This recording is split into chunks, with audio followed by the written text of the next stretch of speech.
Dice la Biblia, Dios, habiendo hablado muchas veces y de muchas maneras en otro tiempo a los padres por los profetas, en estos postreros días nos ha hablado por el Hijo. ¡Qué precioso! Recordarán conmigo que Dios inspira a Moisés y le muestra una visión de lo que posteriormente sería el tabernáculo. ¿Alguien recuerda lo que es el tabernáculo? ¿Verdad? Aquella tienda de campaña que contenía en su interior ni más ni menos que el arca de la alianza. De alguna manera era el simbolismo del trono de Dios. Ahí estaba Dios.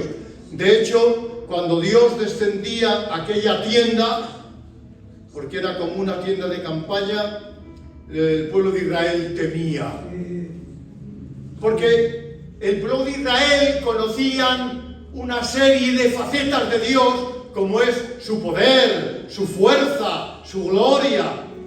Eso es lo que Israel conocía hasta aquí.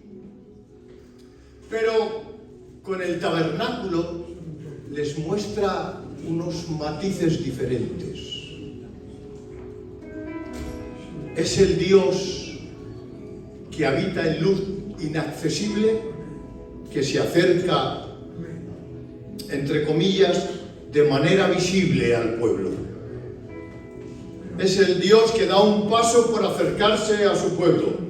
Es el Dios cercano. Es el Dios que establece una serie de sacrificios para que el hombre se pueda acercar a Dios. De alguna manera, Dios se está mostrando ahora con una faceta que no se había manifestado al pueblo. No que no la tuviera, sino que no se había manifestado. De hecho, cuando se manifiesta de manera gloriosa a Moisés en el monte que le dice precisamente lento para la ira y grande en misericordia. El Dios de la misericordia.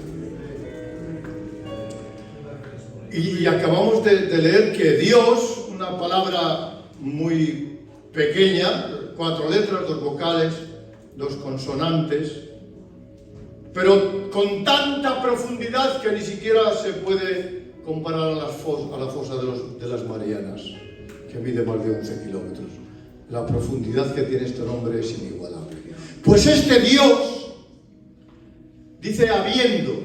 Ustedes saben que los verbos tienen matices. Si yo digo habido es el participio, pero si digo habiendo es el gerundio. Y el gerundio siempre tiene movimiento. Si hablamos de comer es el infinitivo, pero si digo comiendo es que yo estoy o alguien está comiendo. Pues habiendo tiene como movimiento. O sea, quiere esto decir que Dios habiendo, pero que no ha dejado de haber. O sea, continuamente Dios hablando. Porque lo que Dios ha querido siempre es tener relación con el hombre y con la mujer. Siempre. De hecho, crea al hombre, lo pone en el huerto y bajaba por el huerto para estar. De hecho, en una ocasión baja y no le ve. A ver, ¿cómo que no le ve? Por unas matas no le va a ver. Y le dice, Adán, ¿dónde estás tú? No es que no le viera físicamente porque no hay donde esconderse. Pero de alguna manera le está diciendo que ya no está donde Dios lo había colocado. Se había movido de sitio. Porque geográficamente aún permanecía en el Edén. Aún no lo había expulsado. Sin embargo, para Dios ya no estaba Carolina para Dios allí. Se había movido de sitio. ¿Por qué se había movido? Porque había hecho lo que Dios le dijo que no hiciera.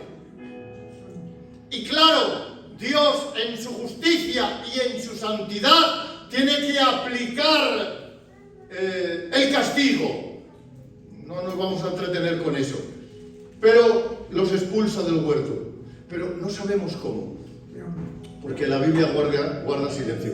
pero ya ellos ofrecen sacrificios, porque quieren tener comunión con Dios, no sabemos cómo. Pero hasta el tabernáculo no hay ningún establecimiento de ritos y formas para que el ser humano se pueda acercar a Dios. Y el tabernáculo representa la primera manifestación del Dios de gracia, de misericordia, queriendo tener comunión con el hombre.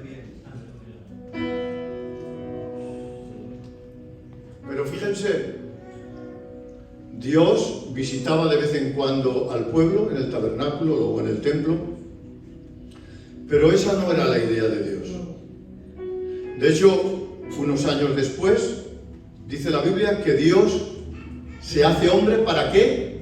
Para habitar entre los hombres. ¿Te das cuenta? Lo que Dios quiere, tener contacto. Y cuando Jesús le dice a sus discípulos, es necesario que yo me vaya, porque vendrá el Consolador. Y el Consolador ya no viene para estar con, sino para estar en nosotros. Esa es la idea de Dios. En el principio inspira el corazón de Moisés para crear un tabernáculo donde él more. Pero ahora es tu corazón el tabernáculo de Dios. Ahora la iglesia se convierte en ese tabernáculo donde Dios mora.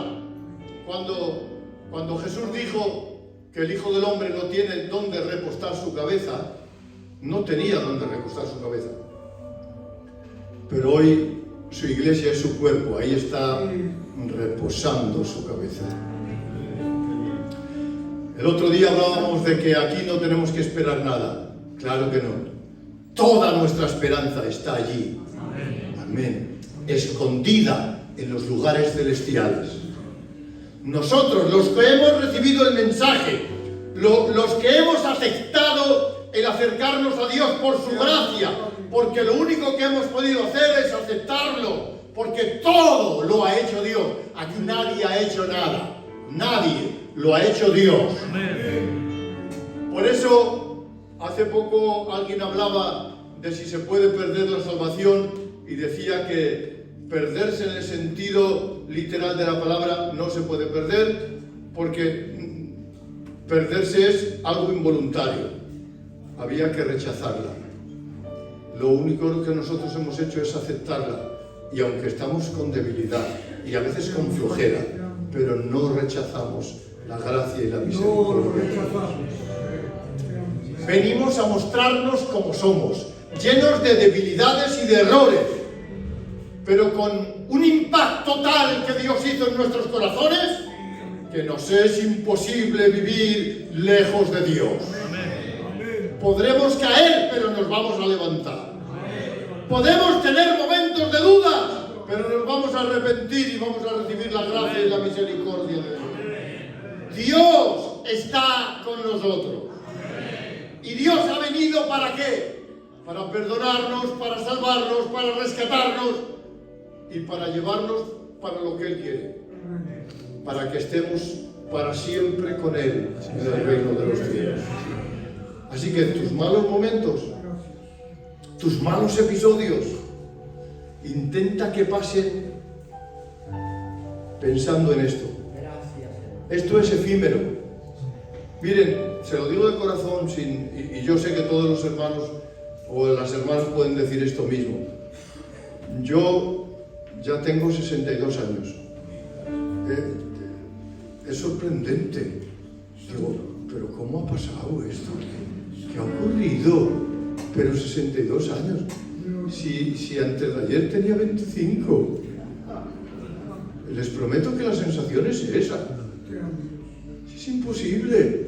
¿Cómo? Así que los que tienen más.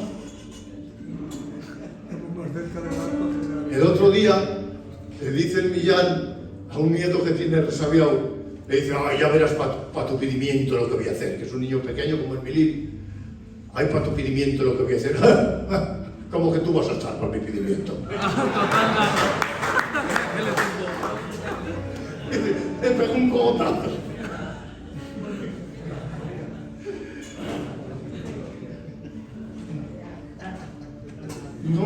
pena nada. Lo único que merece la pena es Dios. Amén. Y encima, lo que decíamos el otro día, que Dios nos quiere, no tiene mucha explicación, Chuchi, Dios te quiere. No tiene mucha explicación, la verdad, pero nos quiere. Y lógicamente quiere que vivamos con más pureza, con más santidad. Es que lo ideal es que oremos más, que leamos más la palabra, que amemos más a nuestros hermanos, que estemos en todo lo que podamos estar, que colaboremos en todo lo que podamos colaborar. Pero con todas tus debilidades, Dios te quiere.